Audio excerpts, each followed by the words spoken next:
नासिरुद्दीन मोहम्मद हुमायूं 1530 से लेकर 1556 तक पुनः मुगल साम्राज्य की स्थापना करने वाला शासक था, जिसका कि जन्म 1508 में काबुल में हुआ था और इसकी मां का नाम माहम बेगम जो कि शिया मत की थी।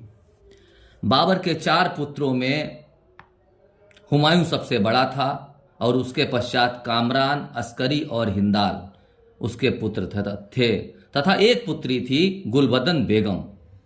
23 वर्ष की अवस्था में 29 दिसंबर 1530 को हुमायूं आगरा के सिंहासन पर बैठा। उस समय उसने अपने भाइयों के बीच साम्राज्य का विभाजन किया।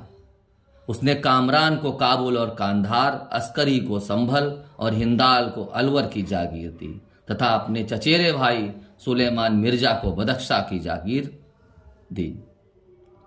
कामरान और अस्करी का जन्म बाबर की 5वीं पत्नी गुलरुख बेगम से हुआ था और हिंदाल तथा गुलबदन बेगम का जन्म बाबर की 6ठी पत्नी दिलदार बेगम से हुआ।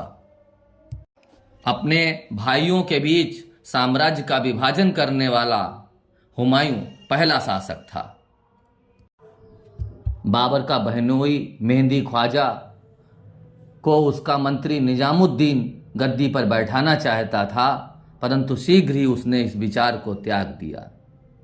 हुमायूं को अबुल फजल ने इंसान कामिल कहा है तथा ख्वादम खीर ने उसे सिकंदर आजम की उपाधि प्रदान की। हुमायूं ज्योतिष में विश्वास करता था। वो रविवार को पीले, शनिवार को काले और सोमवार को सफेद रंग के वस्त्रों को पहनता था। दिल्ली में मीना बाजार की शुरुआत करवाने वाला शासक हुमायूं ही था। 23 जून 1555 को हुमायूं दिल्ली के सिंहासन पर पुनः बैठा और एक दिन जब वह दीने पनाह पुस्तकालय की सीढ़ियों से उतरते समय लड़खड़ा कर उसकी मृत्यु हो गई, जिस पर लेन पूल ने कहा था, हुमायूं जीवन भर लड़खड़ाता रहा और लड़खड़ाते लड़खड़ाते उसने अपनी जान दे दी। हुमायूं पुस्तकों का बहुत शौकीन था और अपने साथ एक पुस्तकालय लेकर चलता था। हुमायूं ने अपनी पत्नी हाजी बेगम ने दिल्ली में हुमायूं के मकबरे का निर्माण करवाया और मकबरे को ताजमहल का पूर्वगामी कहा गया तथा एक वफादार बीवी की महबूबाना पेशकश